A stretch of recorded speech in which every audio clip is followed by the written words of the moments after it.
Hi hello welcome to gems world. പുലർച്ചെ 3 മണിയാണ് ഇപ്പോൾ സമയം. തെയ്യം കാണാൻ പോകാൻ വേണ്ടിയിട്ട് എണീറ്റിരിക്കുകയാണ്. ഓൾമോസ്റ്റ് ഒരു 1:30 തൊട്ട് എണീറ്റിരിക്കുന്നുണ്ട്. കാരണം എന്താണെന്ന് വെച്ച് കഴിഞ്ഞാൽ 2 മണി തൊട്ട് പല പല തെയ്യങ്ങളായിട്ട് മാറിയിട്ട് നടക്കുന്നുണ്ട് എന്നറിഞ്ഞിട്ടാണ് 1:30 തൊട്ട് എണീറ്റിരിക്കുന്നത്. പക്ഷെ എൻ്റെ കൂടെയുള്ളവർ ആരും എണീറ്റിട്ടില്ല. ഞാനാണെങ്കിൽ പിന്നെ ഉറങ്ങിക്കഴിഞ്ഞാൽ എനിക്കില്ല എന്നുള്ളത് കൊണ്ട് ഞാനും ഉറങ്ങിയില്ല.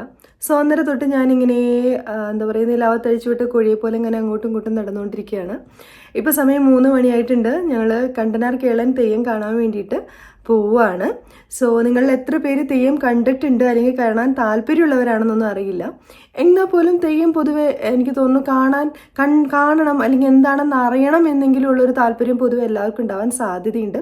കാരണം ഇത് കേരളത്തിൽ അങ്ങോളം ഇങ്ങോളം എല്ലായിടത്തും ഉള്ളൊരു കലാരൂപമല്ല, ഉത്തര കേരളത്തിൽ മാത്രമുള്ള കലാരൂപമാണ്. ഞാനിവിടെ കണ്ണൂർ വന്നപ്പോൾ ഓൾമോസ്റ്റ് 2 years ആയി, ഇതുവരെ കണ്ടിട്ടില്ല.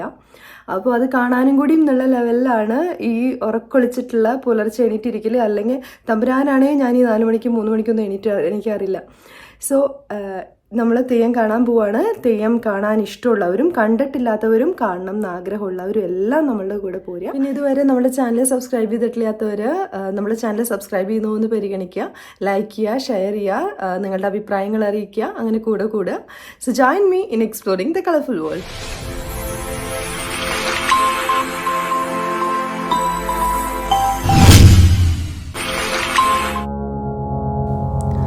ഹൈന്ദവ വിശ്വാസപ്രകാരം അഗ്നി ദേവനാണ്. പഞ്ചഭൂതങ്ങളിൽ സകല അശ്വതികളെയും തീർക്കാൻ തക്കവിധം ശക്തമായ ഒന്നാണ് അഗ്നി. അഗ്നിസാക്ഷിയായി ചെയ്യുന്ന ചടങ്ങുകളെല്ലാം സത്യത്തോടും നന്മയോടും കൂടി ആത്മാവിലേക്ക് ആവാഹിക്കുന്നവരാണ് ഓരോരുത്തരും. എന്നാൽ എരിയുന്ന തീയിനെ ദേഹത്തിലേക്ക് ആവാഹിക്കുന്നതിനെ കുറിച്ച് ചിന്തിച്ചിട്ടുണ്ടോ? എരിയുന്ന തീയും കനലും ഭയത്തോടു കൂടിയല്ലാതെ നിങ്ങൾ നോക്കി നിന്നിട്ടുണ്ടോ? ഇല്ല എന്നാണ് ഉത്തരമെങ്കിൽ നമുക്ക് ആശ്ചര്യവും അത്ഭുതവും ഭയവും സമ്മാനിക്കുന്ന കാഴ്ചയാണ് കണ്ടനാർ കേളന്റെ അഗ്നിപ്രവേശം.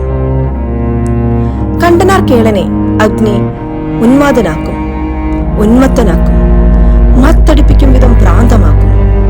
വ്രതത്തിന്റെയും ഭക്തിയുടെയും നിറവിൽ അഗ്നിയിൽ നിറഞ്ഞാടുന്ന കണ്ടനാർ കേളൻ.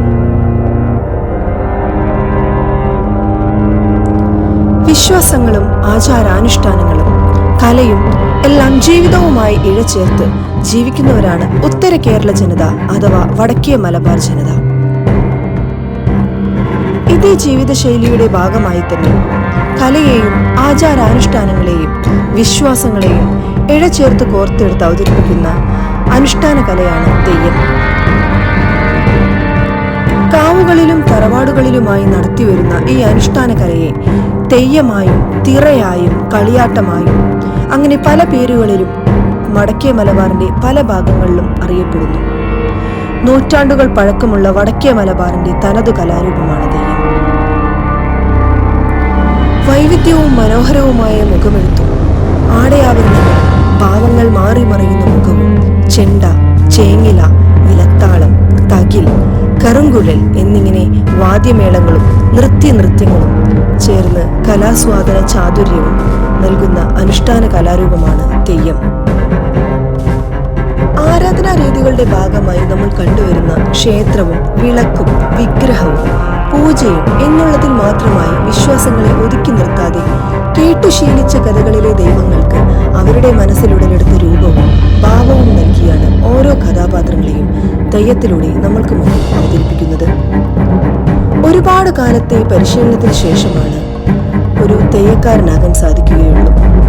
വണ്ണാൻ, മലയൻ, പുലയർ, വേലൻ എന്നീ സമുദായങ്ങളിൽപ്പെട്ടവരാണ് തെയ്യക്കോലം കെട്ടുക. അവർക്ക് തെയ്യം അവരുടെ ജീവിതവും ഉപാസനയുമാണ്.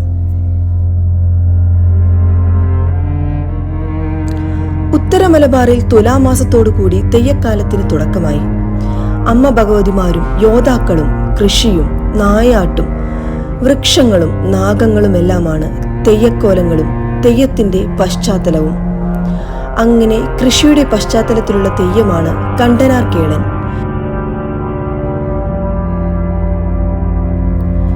വെള്ളാട്ടം കെട്ടിയാടിയ ശേഷമാണ് തെയ്യം പൂർണ്ണരൂപത്തിൽ കെട്ടിയാടുന്നത്. ഇരുട്ടിലൂടെ അഗ്നി വെളിച്ചത്തിൽ ഉറഞ്ഞു തുള്ളി വരുന്ന തെയ്യമാണ് കണ്ടനാർ കേളൻ. തെയ്യമിറങ്ങും മുൻപ് കോമരമിറങ്ങും. ചൂട്ട കൂട്ടിയിട്ട് കത്തിച്ചുകൊണ്ടുള്ള അഗ്നിപ്രവേശനമാണ് കണ്ടനാർ കേളൻ തെയ്യത്തിന്റെ പ്രധാനപ്പെട്ട ചടങ്ങ്.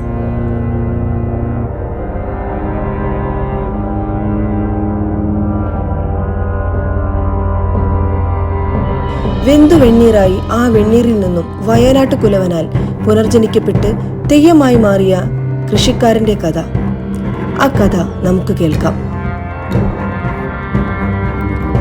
പയ്യന്നൂർ രാമന്തളിയിൽ കുഞ്ഞിരു എന്ന പ്രദേശത്തെ ഭൂപ്രഭുവായിരുന്നു തീയ സമൂഹത്തിൽപ്പെട്ട ചക്കി എന്ന സ്ത്രീ. ആ സ്ത്രീക്ക് വയനാട്ടിൽ അവരുടെ തന്നെ സ്ഥലമായിരുന്ന പൂമ്പനം എന്ന കാട്ടിൽ വെച്ച് ഒരു ആൺകുഞ്ഞിനെ കണ്ടുകിട്ടി. മക്കളില്ലാതിരുന്ന ചക്കി അവന് കേളൻ എന്ന് പേരു നൽകി സ്വന്തം മകനെ പോലെ വളർത്തി. വളർന്നു വലുതായ കേളൻ ബുദ്ധിമാനും വീരനും ആരോഗ്യ ദൃഢഗാത്രനുമായിരുന്നത്രേ. കേളന്റെ അധ്വാനശേഷി കൊണ്ട് അവിടുത്തെ കൃഷിയിടങ്ങളിലെല്ലാം നല്ല വിളവ് കിട്ടി. അങ്ങനെ കുഞ്ഞൊരു പ്രദേശം സമ്പൽ സമൃദ്ധമായി. മകനെക്കുറിച്ച് അഭിമാനവും സന്തോഷവും ഉണ്ടായിരുന്ന ചക്കി തന്റെ വയനാടിലുള്ള സ്ഥലവും കൃഷിയോഗ്യമാക്കി തരുവാൻ കേളനോട് ആവശ്യപ്പെട്ടു. 4 കാടുകൾ ചേർന്നതാണ് വയനാടിലെ പൂമ്പനം കാട്. അമ്മയുടെ വാക്കുകൾ കേട്ട കേളൻ വയനാട്ടിലേക്ക് പുറപ്പെട്ടു. മൂക്കറ്റം മദ്യവും കുടിച്ച് വഴിയിൽ കുടിക്കാൻ വേണ്ടിയുള്ള മദ്യവും കാട് വെട്ടിത്തെളിക്കാനുള്ള ആയുധങ്ങളും കയ്യിൽ കരുതിയും കേളൻ മദ്യലഹരിയിൽ പൂമ്പനം കാട്ടിലെത്തി. 3 കാടും വെട്ടിത്തെളിച്ച് അതിന്റെ 4 പാടും തീയിട്ടു. മദ്യാസക്തിയിലായിരുന്ന കേളൻ തീയിലൂടെ അപ്പുറവും ഇപ്പുറവും ചാടിക്കടന്ന് രസം കണ്ടെത്തി. 4ാം കാട്ടിലെത്തിയ കേളൻ അവിടെയും തീയിട്ടു. പ്രകൃതി കോപിച്ചു. ആഞ്ഞു വീശിയ കാറ്റിൽ കേളന് ചുറ്റും തീ ആളിപ്പടർന്നു.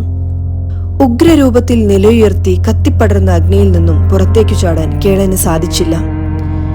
രക്ഷയ്ക്കായി ഒരു നെല്ലിമരം മാത്രം ഉണ്ടായിരുന്നുള്ളൂ. കേളൻ അതിൽ വലിഞ്ഞു കയറി. ആ മരത്തിൽ 2 നാഗങ്ങൾ വസിച്ചിരുന്നു. ചുറ്റുമുള്ള അഗ്നിയുടെ ചൂടും വൃക്ഷം കയറി വരുന്ന കേളനെയും കണ്ട നാഗങ്ങൾ പ്രാണരക്ഷാർത്ഥം കേളന്റെ ഇടതും വലതും മാറുകളിൽ ആഞ്ഞുകുത്തി. കേളനും നാഗങ്ങളും അഗ്നിയിൽ വീണ് എരിഞ്ഞടങ്ങി. അവർ ഒരു പിടി ചാരമായി മാറി. പതിവ് പോലെ നായാട്ടു കഴിഞ്ഞു വരികയായിരുന്ന വയനാട്ടുകുലവൻ മാറിൽ 2 നാഗങ്ങളുമായി വെണ്ണീറായി കിടക്കുന്ന കേളനെ കണ്ടു. വയനാട്ടുകുലവൻ തന്റെ പിൻകാലുകൊണ്ട് വെണ്ണീറിൽ അടിക്കുകയും വയനാട്ടുകുലവന്റെ കാലിൽ പിടിച്ച് കേളൻ വെണ്ണീറിൽ നിന്നും എണീറ്റു എന്നും വിശ്വസിക്കപ്പെടുന്നു. അങ്ങനെ വയനാട്ടുകുലവന്റെ അനുഗ്രഹത്താൽ മാറിൽ 2 നാഗങ്ങളുമായി പുനർജനിച്ച കേളൻ ദൈവകരുവായി മാറി.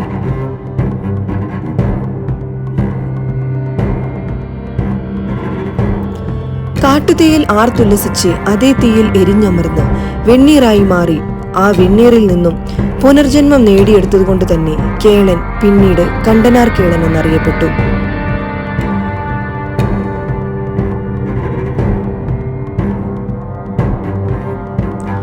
ഇങ്ങനെ പ്രാചീന കാലത്തെ സാമൂഹിക ജീവിതത്തിന്റെ പ്രതിഫലനങ്ങളായിരുന്നു നാടൻ കലകൾ. ആചാരാനുഷ്ഠാനം, ആരാധന എന്നിവയുമായി ബന്ധപ്പെട്ട് ഉണ്ടായവയാണ് അവയിൽ ഏറിയ കൂറും. സമൂഹത്തിന്റെ ഐക്യത്തെ ദൃഢീകരിക്കാനും വ്യക്തിവികാരങ്ങളുടെ സ്ഥാനത്ത് സമൂഹ വികാരത്തെ പ്രതിഷ്ഠിക്കുവാനും നാടൻ കലകൾക്ക് കഴിഞ്ഞു. പല നാടൻ കലകളും അടിച്ചമർത്തപ്പെട്ട അധിസ്ഥിതന്റെ ആത്മപ്രകാശനത്തിനുള്ള ഉപാധികളായി മാറപ്പെട്ടു. നൂറ്റാണ്ടുകൾ പഴക്കമുള്ള വടക്കേ മലബാറിന്റെ തനതു കലാരൂപമായി അറിയപ്പെടുന്ന തെയ്യത്തിന്റെ കഥകൾ ഇങ്ങനെയെല്ലാമാണ്.